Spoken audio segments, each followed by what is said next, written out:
Thank you very much, Sian. I think this was an excellent first session.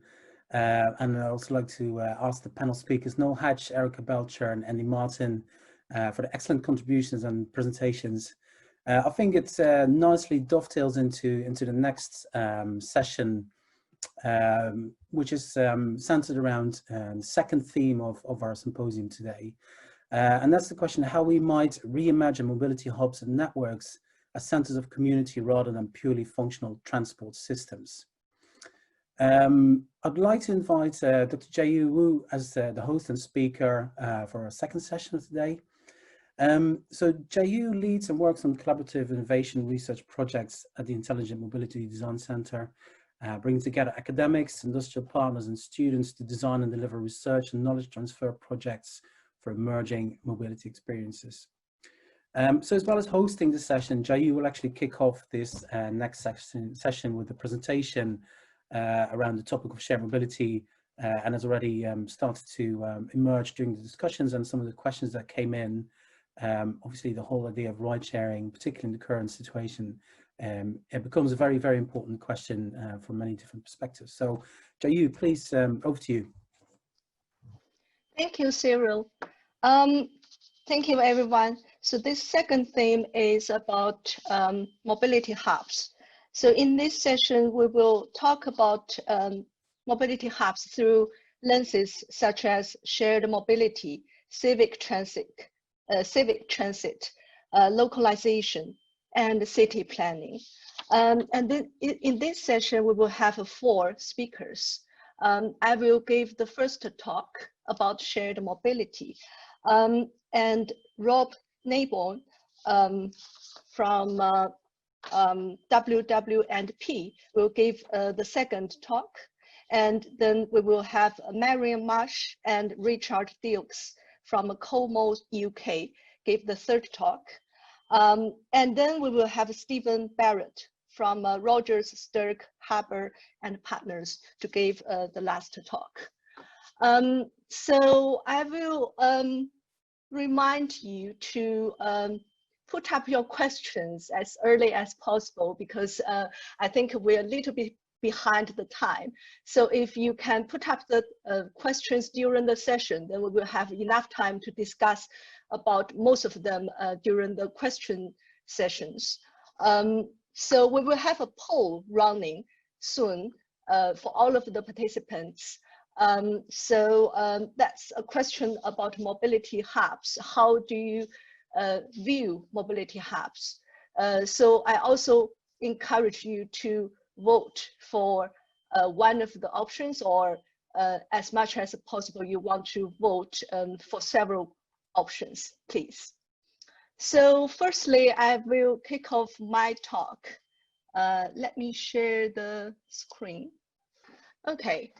So my talk is about shared mobility, the impact on cities and individual travelers. From last session, we talked about ride share. So it's very good we have this session and we talk a little bit more. So firstly, let's have a look at motivations for shared mobility. Users are empowered to be active players in the system, and there's economic benefits as one of the very important motivations. For some people, fiddling with engines is half the fun, but for most of us, the learning, insurance, registration, maintenance, repair, and parking are an expensive headache. The American Automobile Association estimates that average Americans and Europeans spend approximately 18% of their income, or about $8,000 a year, for one person to drive a medium-sized car. That is more money than the average family spends on clothing, healthcare, and entertainment combined. Average car users save an estimated 380 pounds per month when they switched car sharing. And reputation is one of the motivations, because I think most of you must have heard that some people saying, oh, I just sold out my own car and I'm going on a simple life to take public transportation or shared vehicles. And partially the reason is sustainability. Urbanization is one of the drivers or triggers for shared mobility, because a lot of people moved into the city and there's lack of space. And enabling technologies such as artificial intelligence, Internet of Things, technologies link personal devices to environmental systems, technologies to improve services through personal interfaces. There are barriers to shared mobility. Number one is losing ownership. And people also afraid of when they need a car, they can't find a car. And trust and security, privacy are all barriers. And there is a gap between attitude and behavior. Why? Because study shows that the adoption of any particular mode of transport depends on affordability, driving experience, style, personalization, comfort, privacy, utility. But in addition, one of drivers behind car ownership for decades has been the aspiration for personal autonomy and the desire for mastery, self-esteem, and prestige. So let's look at the challenges we have for shared mobility. First one is technology and infrastructure. There is a data and security privacy challenge. There is a seamless digital connection challenge. There is a safe transactions challenge. That's a very important thing when people use the service or the operators to sell the service. And there is challenge for rating and reciprocal reviews after using the service. And it's very big challenge for operating the fleets and parking for the service providers. Let's look at users' needs. This is an opportunity map for the future of mobility in Europe 2030.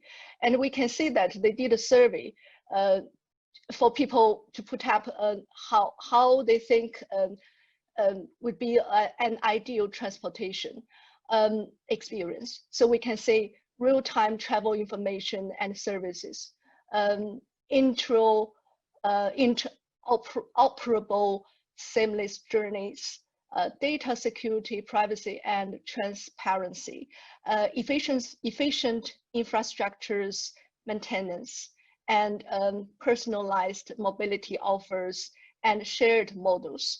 All of this needs a very good technology and infrastructure support. Let's look at another challenge for shared mobility, which is from the perspective of individual experience and the service operators. So when we think about a better experience for sharing, we usually need to help people to build up trust, and they can accept the service, using it and adopt it, and then hopefully adapt to their lifestyles to live in the city or anywhere in the rural area. There is challenge for service. Basically, if you design a service, it needs to be easy to access, easy to use, especially shifting between sharing services and public transportation modes. And there are a lot of requirements about customization in terms of travel purposes and safety monitoring for vulnerable users. Let's have a look at several examples of shared mobility sharing services. The first one is operated in South Korea called Callbus. And it is a community mobile service analysis passengers' local location within 2-kilometer range and creates an efficient route based on the data. And the second one is San Francisco Lyft, and it's a premium commuter bus, and it provides amenities and entertainment for passengers on travel. Let's look at a very interesting fact, which provide us a lot of opportunities. Actually, we haven't thought of in the past when we design the shared mobility or infrastructure. So this is one of the Japanese car rental companies survey about how people use their rental car. They, instead of driving them, they sit in the car and do all of these things. And they are naps, work, storage, charge phones, eat, talk on the phone, watch TV, dress up for Halloween, practice rapping. Isn't it sounding very interesting? Let's have a look at sharing the impact on individual travelers. In one of our center research projects, we identified personal concerns and needs for passengers to use shared mobility. And we put up designs for solving the problems. There are emotional needs and physical security concerns when sharing a compact space, which we put up a design on the left to help people to cope that problem. And on the right, we discovered that people has concerns about a lot of requirements about customization for different travel purposes. So we put up a design for corporate car sharing, and there are models that people can change in the car. We also identified personal concerns and needs for passengers using shared mobility systems. So on the left, we discovered that people has the requirement to keep private areas and social areas separate when going on a long distance journey. So we designed this system to help people to get a seamless journey.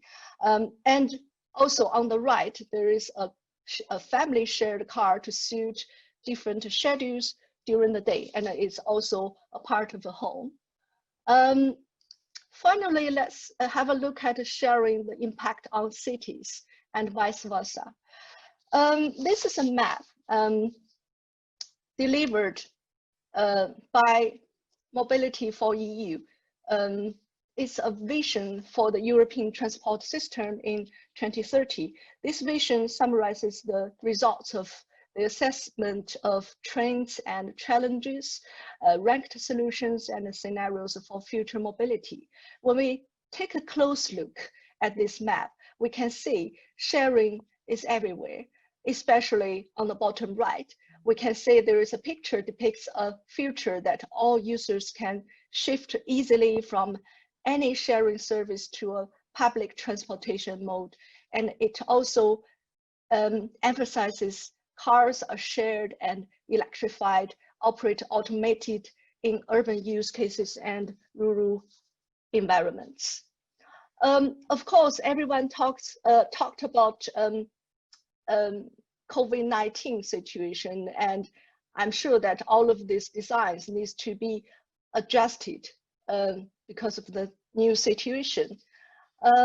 So now we have to think, how will our mobility hubs evolve in terms of individual choice and community living? That's my talk. Thank you.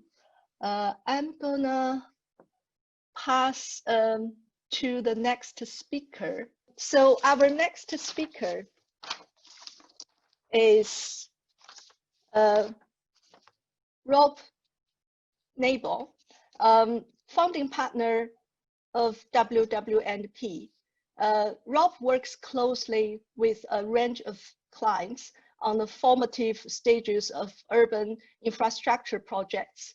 He is responsible for the conceptual design and delivery of 4 Crossrail projects and was architectural project director on the Melbourne Metro. In 2015, Rob was awarded RIBA London Project Architect of the Year for his work at Paddington Station. So welcome, Rob, to start your presentation. Thank you. Okay, thank you. Thank you, Jae-woo. So, as Jae-woo says, I'm an architect, and I will show you some of our projects, particularly our urban interchanges. But I'll be looking at them as part of what I would regard as part of the civic infrastructure of a city. And I will do that for a couple of reasons, really. It's occurred to us over the time that we don't build the public buildings that we used to build. You know, we live in a city with churches. We don't build them anymore because we don't commune in that way. Town halls might be a rented office as much as a grand civic gesture anymore. Libraries are not built. Airports, while they're sort of communal buildings, they're not part of people's daily experience generally, and they're built outside cities. So transit hubs, interchanges, are one of the few sort of shared civic experiences that's part of our daily urban life. So I guess in terms of intelligence, what I will be talking about is more, I suppose, emotional intelligence. And this is a painting. I'm going to talk about Paddington Station a little bit. This is a painting of Paddington Station done just after the station opened. Now, this painting was incredibly popular. It made a lot of money for the painter and all the investors in it. 20,000 people queued to pay 1 shilling to see this picture. Now, you've got to ask yourself why. And that was in London. That was in London alone. You've got to ask yourself why. And I think it's to do with it captures the kind of the civic nature of the interactive, the excitement of a journey, and particularly the starting and the termination of a journey. So, as I say, the Victorians were building lots of kind of civic buildings, but nevertheless, they recognized that this kind of interchange was itself a civic experience. It's not difficult to understand why, because all travel to that point had involved social interaction, because all long distance travel, because really you have to kind of interchange, you have to change coaches, you have to change horses. These are the kind of coaching houses that littered the country and the outskirts of London. And you can see from the sort of woodcut there, the kind of social experience that embodied. And of course, most cities today are still sort of estuary cities or major ports. And I suppose this shows the civic nature of arrival and interchange, people and goods. Perhaps the most civic arrival in any city is the Doge's Palace and St. Mark's Square via the landing in Venice. And this is something that Jae-woo talked about, selling the dream. What happened? What happened? We were kind of sold a dream, I guess, of, well, you don't need any of that. You can literally drive up to the lawn in front of the Eiffel Tower and step out of your car, or drive up and leave your handsome honey at the airport without any of the inconvenience of moving through a terminal or any of that shared experience. And perhaps the epitome of that was Star Trek in the 1960s, where you just dispense with everything, and you dispense with everything about the journey, just the arrival and departure. But of course, and I don't need to dwell on this, because we all understand that dream for many became a nightmare. Well, our love affair with the car is kind of waning or over in many places. So back to kind of Paddington. Here now we are in the 1970s, and I just thought I'd contrast these two images of which express a kind of, I suppose, the emotional connection with place. And one is a sort of very much a communal experience of hugging and sharing and lots of activity to do with transport, but also human interaction. And the other is more of an individualist dream, I suppose. And in fact, I think all the people have been photoshopped out of that image, just the one solitary porter. But to talk about sort of Paddington Station, that interior space, although its function has changed enormously, there's no longer the cars there. It has many more trains than it was first designed for. It still has a kind of incredible, it works well, it functions well, but it also has a real sort of a sense of arrival and a sense of sort of civic connection.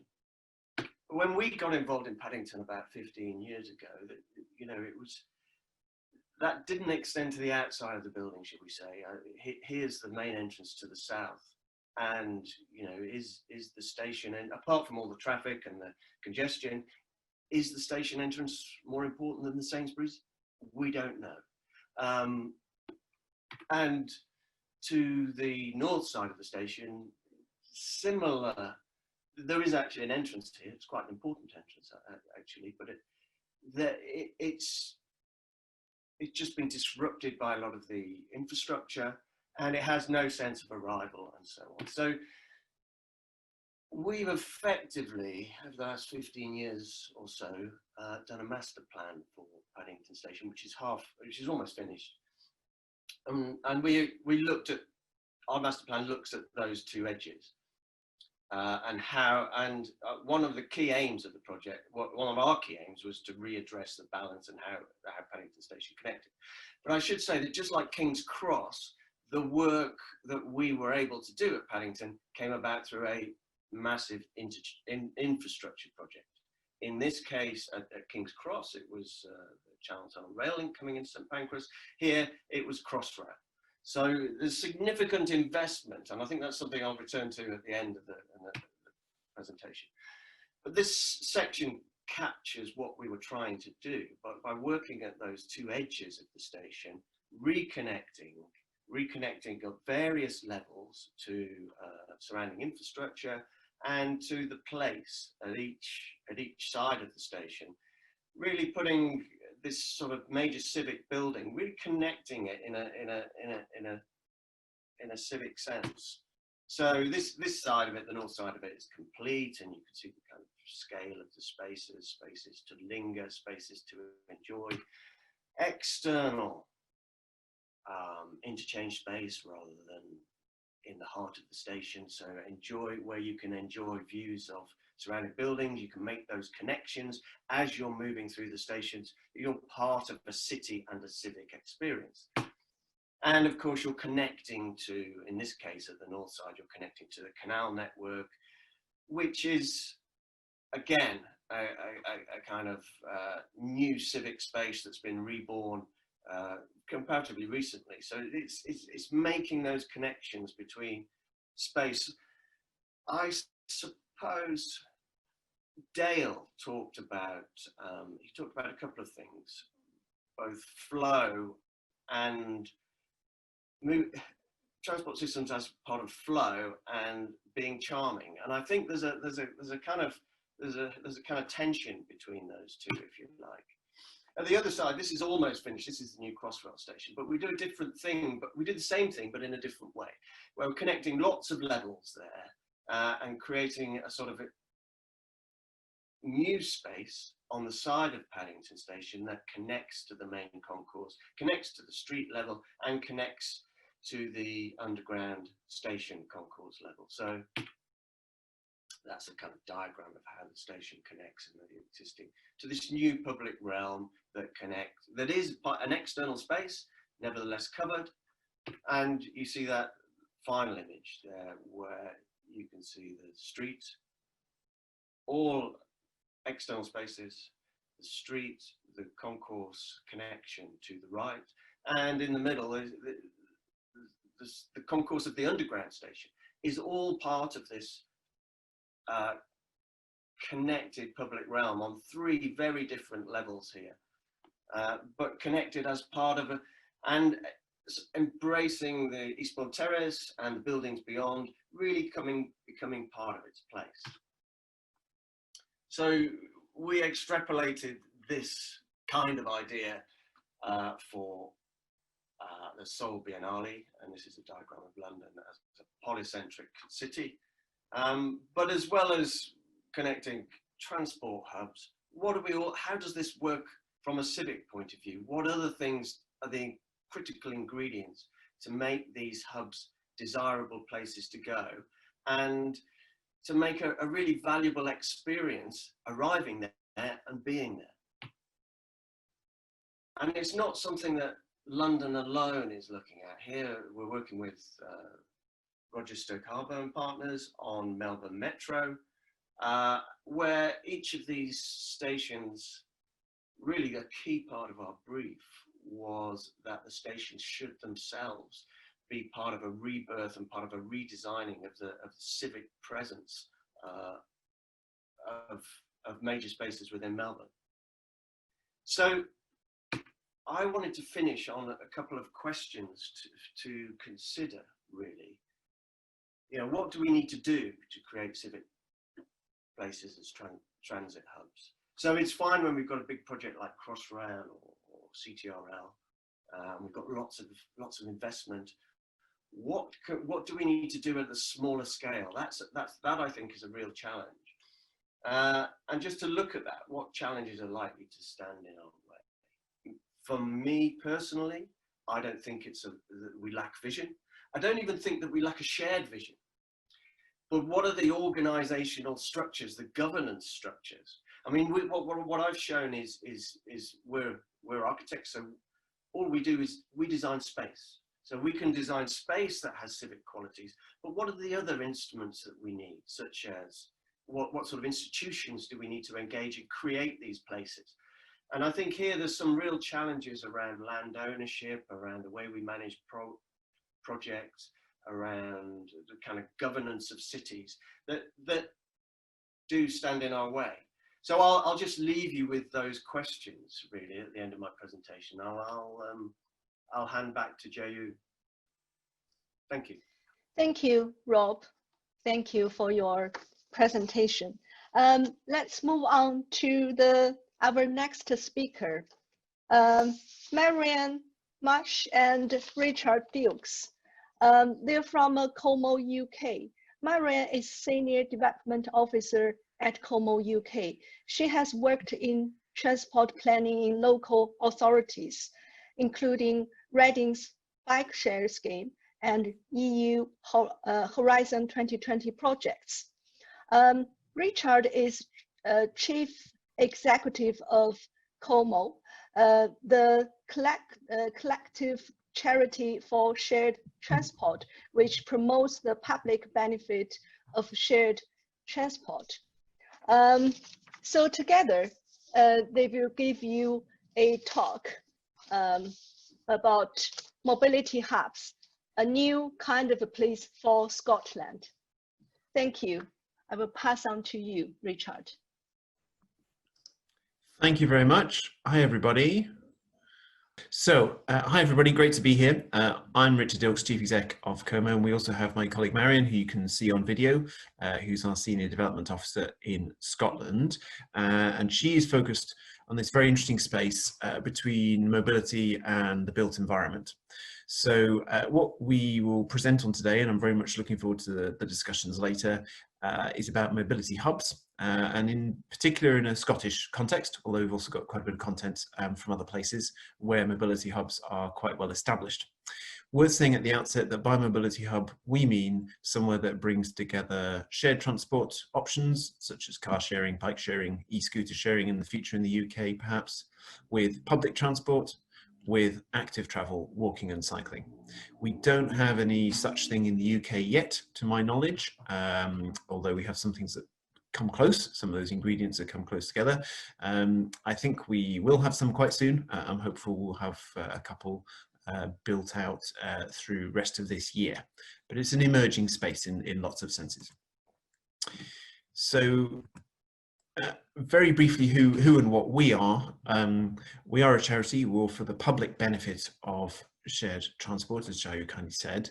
Up on the screen are some of the things we do. I won't read those out, but essentially we are trying to build up shared transport in a sustainable, good practice way.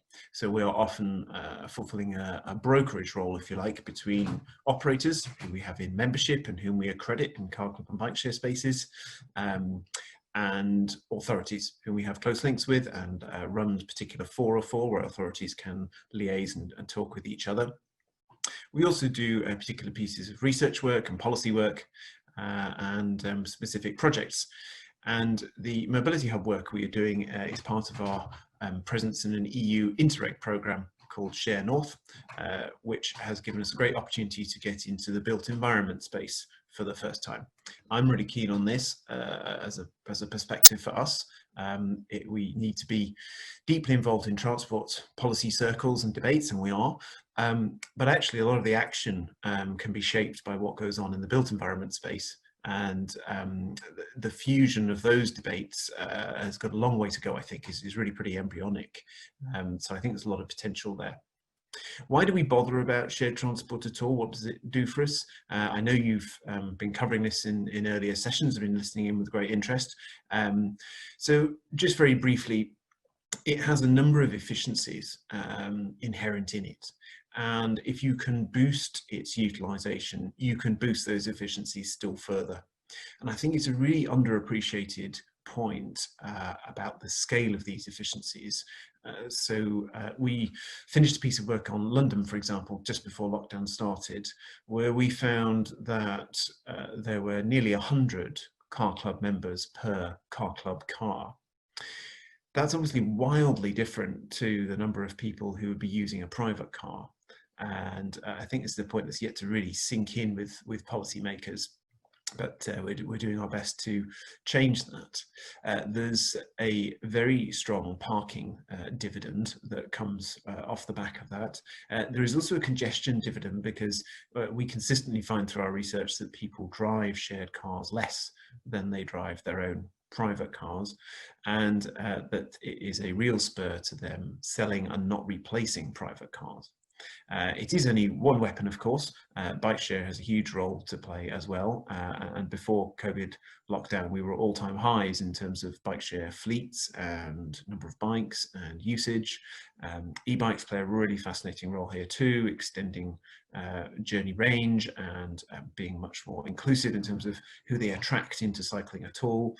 And we're just starting to get going with e-scooter trials, which we're playing a role with authorities and operators and DFT. So it's an exciting space. Having said all that, I think the UK has still got a long way to go on getting the most out of shared transport and then fusing that in with public transport and with active travel, with walking and cycling. I won't be reading all of these stats out, of course, but this is just to give you a flavour of what's been going on in Scotland, because we want to focus the thinking onto Scotland and think about some places in Scotland where mobility hubs might go. What might they look like? What might they do? And so on. So the key point of summarising all of this, I think, is that we have seen some really rapid, encouraging growth in Scotland in the last 2-3 years in particular. And the mission now is to harness the upsides of COVID and the easing of lockdown and have a greener recovery and get to a greener place than we would otherwise have been. So we are able to draw down on the Share North programme that I've mentioned for expertise from Europe. It's particularly Northern Europe where mobility hubs are quite well embedded, widespread. Netherlands, Germany, Belgium, Norway in particular. I mentioned that we may have a couple of hubs come forward in the UK this year. One of those is in Scotland, and we are liaising with them. And we're also moving forwards with our own work. We did an introductory piece of guidance for a UK context, the first of its kind, as far as I know, last year. And now we're developing some quality standards by which you could assess mobility hubs from a user perspective and also from a planner perspective. There is a lovely little graphic of the sort of thing we're talking about. This has lots of the different ingredients. You can see there's a cargo bike, you can see there's EV charging for the shared cars, you can see there's Amazon type pickup drop-off lockers, there's private bike parking, there's shared bikes, we have public transport in the form of bus, and we have some community space, some public realm improvement, and very importantly for me, we have some ice cream and hopefully some coffee as well. There are lots of different versions of these things I think that we can think about, from the very small to the very large, from the very urban to the rural, from the freight focused to the what you might call passenger individual focused, from the community focused through to the very transport focused. The link there, everyone's welcome to just have a quick Google look on our site, is to the introductory guidance. It's quite brief, it's about 15 pages PDF. Really encourage people to have a look at that and raid it for ideas. And we're very happy to chat to people after this. Our details will be up at the end of these slides. Here are a couple of real world examples from Germany and Belgium respectively. And you can see some of those ingredients brought together. We deliberately threw these up as examples of developments we were really pleased to see. We're able to learn the lessons from. This is very positive, but it strikes us that although there's some landscaping and public realm effort that's gone in here, they're not tremendously attractive places to be. And our thinking with the UK ones is that we should really harness the fantastic expertise we've got in this country, whether homegrown or coming in from abroad as a global island, and piggyback and learn from just some of the skills Rob was showing us there with Paddington. This turnaround to making places much nicer places, which has been a huge amount of progress on the last 10 years or more. We'd love to see that being applied to these places. So these aren't just places where you come to and change mode or function in a transport fashion in a utilitarian way. They could also be places where it might actually be nice to just come to and stay and be, or have some community function that attracts you to that, as well as the mobility function. Marion, would you like to take over from this slide? Can you okay? You can hear me? I'm not seeing the next slide. Okay, I will carry on in that case. Marion, can you see the slides? Yes. Sorry, everybody. Yes, I can now. Yes. Okay. Yeah. Okay. So, yeah, hi everybody. So having taken you through what Como does and had a look at diagrams and photographs of mobility hubs, I'd like to get you all a little bit creative now. I mean, my main question really is how can we be creative and how we design something new for Scotland? So what I would like you to do is to help us here and to use your imagination. Can you all just close your eyes, please, for a few seconds and imagine your favourite place?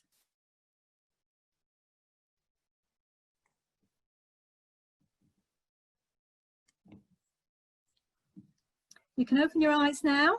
I hope I will see the next slide. Lovely. I don't expect any of you had cars in your picture. I expect you had somewhere peaceful, somewhere relaxing, or somewhere to invigorate you, like for a good walk or sport or something. I think we all love special places, from holidays, places where we can treasure a memory. I've just grabbed 4 pictures here off my phone. I'm sure many of us would agree this is the sort of place that we highly value. That reminded me of the film Up and the way that Carl longs to go back to Angel Falls, his really special place. And these places can mean a great deal to us. And I do feel that a few months ago, many people were feeling this more strongly with the awareness of climate emergency And the way that we were seeing pictures of flooding and bushfires and things, and feeling quite sad at the loss of the diversity of our planet. However, then something else happened.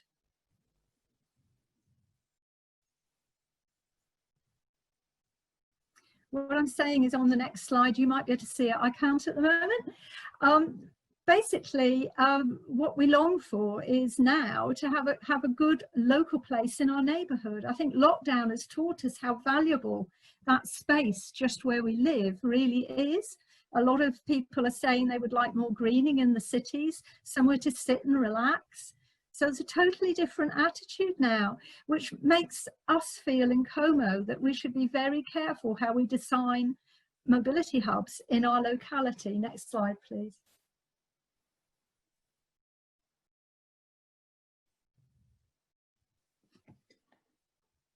Yep, that's up, Marion. Okay, I'm not seeing it. Not to worry, I'll just refer to mine. It's lovely. Yeah, so just hot off of the press. Ghent City in Belgium has been awarded the City Car Sharing Awards for a regional city. And this is an international award. It's a great acclaim for them. The quotes here speak for themselves. Car share, bike share, sustainable mobility is a very big thing in the city's policy. And we can see here all the advantages that you can have by putting shared transport mobility hubs into the mix. So going on from there, I'd like to think a little bit further about what we can do in Scotland. Next slide, please. So how can we now imagine what we would like to see in Scotland? How can we go from thinking about our favourite places, the sort of successors of cities we know or perhaps don't know, places like Ghent, and imagine something for Scotland where most of the population, as they travel, have never experienced a mobility hub, a totally new concept for them. Next slide, please. Just want to share with you this. Richard mentioned the Share North project that we're working on with other countries around the North Sea. And one of the things is very much in progress, this diagram here. One thing we're looking at is how perhaps we can assess the quality of place in a mobility hub. We haven't explicitly put place here deliberately because we are thinking, as well as using this as a measure for planners, we could use it as a measure of user experience. And we know, of course, many users will not know what placemaking is. But if you look at the wedges and look at the way we would score a higher score as you go out from bronze, silver to gold, you get the idea of the sort of things that we think maybe we should be measuring to create quality of space. Next slide, please, Richard. Another way perhaps of measuring that was mentioned by one of the speakers earlier is Gardner's multiple intelligences. It's very much a classroom tool. I used to work in a school and used it myself to help to engage children. And what we're now wondering is how much this might help people to be able to engage with a mobility hub. Different people have different things that they connect with best from this list of 8 qualities. Maybe in this sense, we can reapply this to the way we think about mobility hubs. Next slide, please. So I just want to leave you with these thoughts of how might we create the best sort of mobility hubs for Scotland, rest of UK as well, but we're particularly focusing on Scotland today. Appealing, how can we make them appealing, accessible, inclusive, welcoming, fit for function, and ideally something for everybody. Next slide. Thank you, Marion. Thank you, everyone, for your attention. Those are our contact details. Feel free to make use of them. Thanks all for listening. Really looking forward to the debate later. Thank you. Thank you, Marion and Richard. Let's welcome our next speaker, Stephen Barrett. Stephen is a partner of Rogers, Sturck, Haber, and Partners. Stephen has over 25 years of experience with the practice. In 2008, he piloted a multidisciplinary team in an international consultancy on the future of post-Kyoto metropolis. He has subsequently directed a number of large mixed-use master planning projects for key sites in Paris. Over to you, Stephen. Thank you very much, Jayu. Good morning, everyone.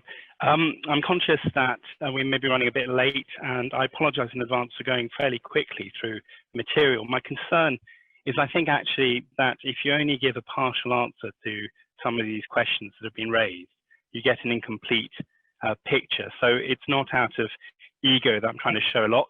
It's really just to try and give a holistic picture. We were commissioned by the Paris region, the Île-de-France region, to do a study on the future of the motorway. And at first glance, this was a subject that seemed rather unprepossessing. I'm not particularly a fan of the car. Earlier this morning, they were talking about the kind of binary reaction to the car. But in fact, getting into this subject, I think that like a lot of issues, you find that it is actually incredibly relevant to questions of environmental crisis, technological disruption and innovation, automation and the electric revolution, let's say, but also access to transport in this context has a social dimension, which is also very important. We were asked to look at two timelines, 2030 and 2050. And whenever you're looking at the future, you've got to be quite wary. The image to the left is the day that Sweden switched sides of the road. They used to drive on the left and they drive on the right. Chaos, but quickly forgotten. Everyone adapted. The image in the middle is a 5 megabyte storage unit, again in the 50s. But again, the miniaturization, the capacity to do with more with less is an important idea. And of course, we looked quite a lot at science fiction. I'm not going to talk about that today, but as a receptacle for dreams and for aspirations. And of course, private vehicular travel is absolutely an embodiment of that. But with history changing, I think that you have to consider the car. Someone talked about the car earlier this morning as a 20th century phenomenon, and I think we firmly believe that. So the quote, owning a car will soon be considered as owning a horse. And everyone at the beginning of the 20th century in London traveled around London principally by horse. There were, of course, a few underground railways. This image was produced by us in 2008 in the context of our work for the Grand Paris. This was a study on the future of metropolitan Paris post-Kyoto. Kyoto was the environmental protocol at the time. Of course, we're now many years later, post-Paris, post-Copenhagen, post-Rio. But the important thing about this image, when we drew it in 2008, is this was science fiction. So we had autonomous vehicles, shared use, important to emphasize, but more passengers on less surface area of the road. They were clean, they were quiet, so the pavements got wider. People were able to have conversations by a main thoroughfare, let's say. There were more generous bike lanes. It was more public space. And at the time when we drew this, as I said, we thought this was pie in the sky. But of course, you don't even blink when you look at this image now. Autonomy is here. It's certainly on the horizon. It may not be the most energy efficient solution, but certainly it can offer some technological solutions. We'll talk about technology later on. But I think just to start very, very quickly as a kind of metropolitan vision, the key thing should be to reduce demand, I mean, road use. And generally, I think, reduce the need to have to travel. It shouldn't prohibit the need to have to travel, but as an urbanist and with the metropolitan scale in mind, there are a number of things that we have to do to try and reduce the requirement to have to travel in cities. So the key thing is the compact city, something that Richard Rogers, my friend and colleague, led very much in the context of the Urban Task Force. In Paris in particular, London is far more polycentric, but Paris suffers from being very concentrated in the center and very poorly served on the outskirts. The other thing is to try not to encourage the spread and the sprawl of the city to the outskirts, try and develop concentration within the footprint of the existing city. Mixity generates proximity. And I think we actually have had some role in developing the 15-minute city scenario that was mentioned earlier this morning in the context of Paris. This is just about creating more mixed-use neighborhoods and allowing people the choice of not having to travel across the metropolis should they wish to. So work, leisure, and living all much closer together. The other thing in terms of viability of transport systems is clearly density. Density helps viability. You have a greater uptake of use. You can fund things more easily. And in fact, the hardest and the least efficient transport systems are where you have low density suburban sprawl. And the key thing to say in all this, and the focus of this particular talk is to do with the car, but essentially you have to continue to develop, deploy and invest in public transport. This is fundamental, and so it's not an either or, but it's both. And the key challenge in all of this is the last kilometre. How do you serve the low density, spread out communities that are usually poorly served by the main transport infrastructure, all of which, and particularly in the context of rail, metro and others, are hard to finance and expensive. And if you map on, this is all Paris, as you will have noticed, I hope. If you map, if you like, the underserved communities, those who suffer from high unemployment, greater poverty, few educational chances, and you also map the access to transport systems more than 500 or 750 meters away from a station, you can see in red on the right, you see that there's a close relationship between the least well served and the poorest communities. And we in 2008 had identified rights and responsibilities of the citizen, and for transport we by chance chosen yellow, but of course the yellow vest is a phenomenon in France that is to do with not having access to the primary systems. Anyway, I think one of the key reasons transport is also important as a subject, to state the obvious, is simply that it represents a significant part of global carbon emissions. And road, mainly because of the number of journeys taking place, consists of a large part of that. In the context of Paris, what you're seeing, the yellow circle that you can see on the left, is the amount of energy consumed, primary energy consumed in the Paris region. And then there's a little green dot just underneath. That represents the amount of energy produced in the Ile-de-France region. And I think the electric revolution, the renewables revolution, may offer some solutions to this. The other thing to see is on the graph that you can see to your right, is that different modes of transport clearly represent different carbon footprints. And there are a number of things to note for this. I mean, just without going into too much detail, when you cycle, generally, obviously, it's a very low carbon footprint. But if you've eaten a cheeseburger to ensure that you're able to have the energy to cycle, the carbon footprint of the meat will mean that your journey is significantly less green than if you've had a banana, which even then is imported. All these numbers come from Mike Berners-Lee's books, and someone that we've talked to a great deal and contributed to this study. And it's not just carbon efficiency, it's spatial efficiency. I mean, I'm sure you'll be all very aware of some of these facts and figures. The fact is that metro system, in terms of the number of passengers carried, is incredibly more efficient than motorways and highways. What's striking as well is you'll see on the bottom right of this chart that we produced, and this just measures width of a system relative to the number of passengers carried.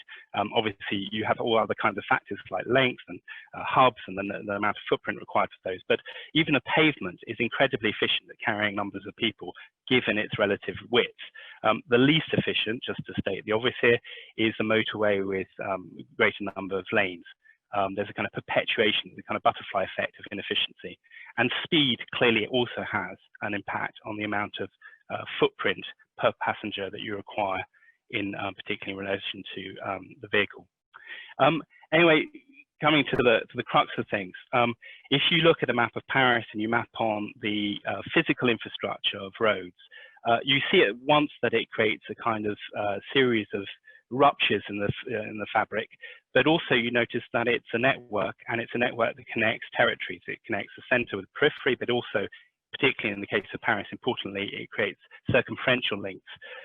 But the impacts, certainly today, are all negative. It's a rupture in the city. There's noise and pollution. Air pollution kills more people in France every year than smoking, and people smoke more in France, as you may have noticed. And the idea that we had was to try and turn a negative into a positive, that the network of physical space represented by the motorways actually constitute a common good, a shared good, and that by transforming them into green arteries, kind of parkways, changing with the change to electrical vehicles, a much cleaner route where you might be able to recover rainwater or at least absorb it, that you try and create corridors of biodiversity, but also that you create and you use the infrastructure network to harness renewables, but also as a kind of infrastructure corridors. You try and do more with less effectively. And even strikingly, some of the facts that threw up in our study, this was a kind of 9-month study in 2018, 2019, is even in the latitude of Paris, 1 square meter of a solar PV panel produces enough energy to be able to travel 1,000 kilometers in an electric car or 10,000 kilometers in an electrical bicycle in a year. Anyway, so these are all hypotheses when you're planning the future. I mean, 2030 is tomorrow, and we basically extrapolate from where we are now, and it's not difficult. So there's a series of strategies: greening, creating more crossings, creating fast cycleways, creating the renewables corridor. But the radical change in 2050 is that instead of seeing fixed lanes and fixed infrastructure, it becomes very much more of a platform where the intelligence is in the vehicles that can navigate with each other, and you can do more with less footprint. So coupled with a reduction in speed, you can also have an increase in capacity on less surface area. That's basically the hypothesis. Anyway, to come to interchanges, we had 3 segments of motorway that we had to look at: the A1, the A4, and the Boulevard Périphérique, all which are major arteries coming into Paris. And I think generally speaking, there is a higher use of the car in Paris than there is in London. We can talk about that if people want. I think it goes back to Haussmann. But essentially what we tried to do with the motorway was to imagine that in time, it's no longer a monocultural use. It's not just simply vehicles, but you tie the motorway to public transport and to other amenities, public infrastructure, whether it's recycle, logistics centers. In the context of the Olympics, the Boulevard Périphérique became actually a linear park. So instead of seeing the road network as completely separate from a public transport system, it's actually part of. But that requires an important thing. It's no longer private vehicles in 2050. They're shared vehicles, but also they're on-demand mobility, have a greater capacity, and they can also, through a number of clever mechanisms, which I don't have time to go into today, enable you to go point to point in a way much more easily. And that's the important part about the important principle about these hubs. They allow you to change system. So today, I mean, stations actually perform this function of grouping shared uses and combining, if you like, the day-to-day needs. And I think the public interchange of the future has to do this to a much larger degree. So everything that you need for your day-to-day life, and it becomes very much a kind of urban center, grouped around public space, which we strongly believe in, and also just generally the public interest. Obviously, to be viable, stations, airports, other public, other transport interchange need shopping and other forms of revenue. But the primacy of you could say public use is very important to us, and public space is very important to us. So these are very generic, obviously, and in each case you have to imagine there being a kind of reality to these. This happened to be one of the examples we looked at on the motorway that leads to Charles de Gaulle Airport, and around this at the moment there are fields, but there is the possibility of linking to a nearby fast rail system, and that becomes the anchor for a first hub, with silos for the automated vehicles, exchange between systems, and a kind of integrated beginnings of an urban center. And just to illustrate that, bearing in mind that, you know, who knows where we'll be in 2050, I think it's hard to imagine specifically, but you can see that the motorway is a single platform. It's got a kind of permeable surface. You've got hubs for bicycles. Importantly, you can see on the left-hand side there's a bicycle fastway, and these are not privately owned vehicles.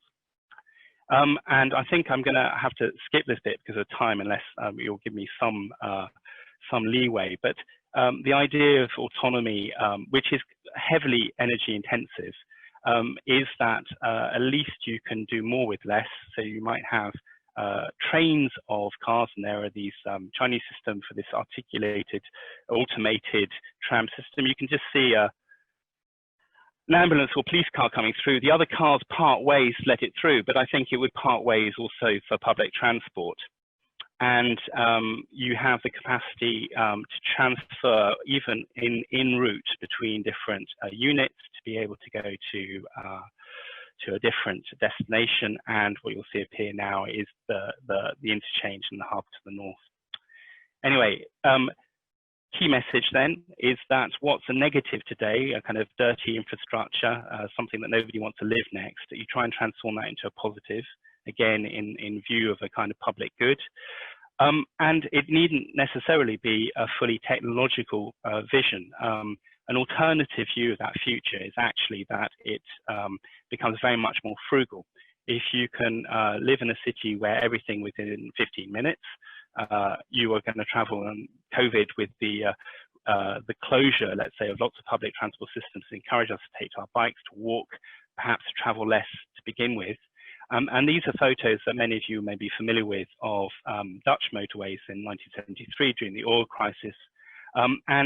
Instead of the kind of autonomy and the technological solution, it may actually be a return to simpler things. And then finally, this project for the Paris motorways, we called it Shared Utility Network. And it was really about trying to create a flexible system that allows for lots of different uses. Thank you.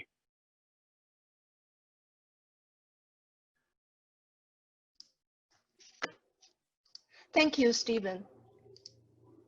Okay, so now I got a couple of messages from the panel saying that we are hugely behind the time. So I'm going to invite all speakers and then quickly talk about one question for each of you, if that is okay. Very luckily that I saw the speakers are very active to answer the questions already in the Q&A box.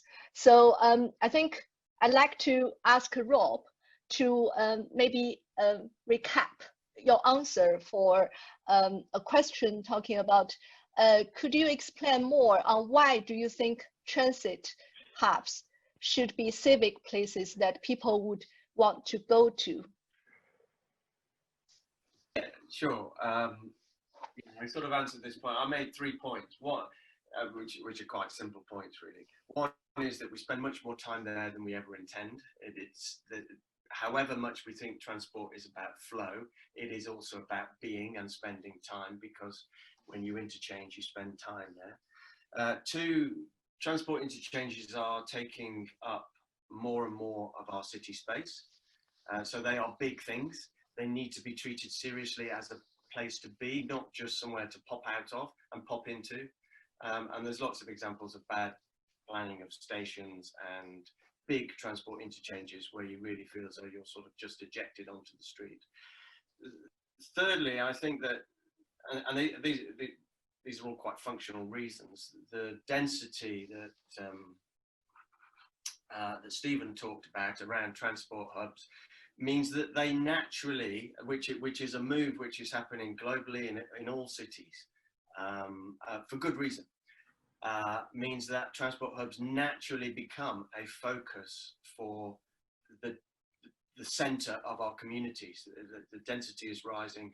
It's where people will interact because of that density and because of the functionality. So I think they're sort of 3 functional reasons, very functional reasons, but to say nothing of the emotionally intelligent reasons why I think these should become part of a civic, part of our civic culture. Thank you, Rob.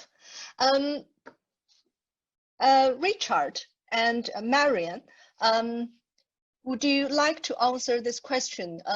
There seems to be convergence between the expectations of the function of mobility hubs, where spatial design can encourage particular behaviors. However, as communal spaces, what role does regional cultural play in guiding their execution through material, craft, or otherwise? Yeah, sure. So I think there's a real role for that, basically. There's also a role, I think, for some sort of common identity point. Jayu, in your background right now, you've got the National Rail symbol behind your head there, and the Transport for London Roundel. Well, you know, those things have power and agency for a reason, because they help people out. They say, here's this thing, and this thing's pretty defined. We don't have that for mobility hubs, of course, because they don't exist here in the UK yet, really. Ideal probably would be some sort of national identifier, but that requires central government to be keen and all sorts of other ifs. So we may well end up with regional versions of one, which I think broadly would be fine. But once you've got that bit, the rest of it really, I think, can be very locally shaped, and all the better if it could involve local craft, design, material, and so on. You can then have the best of both worlds, I think, in that sense. Thank you very much.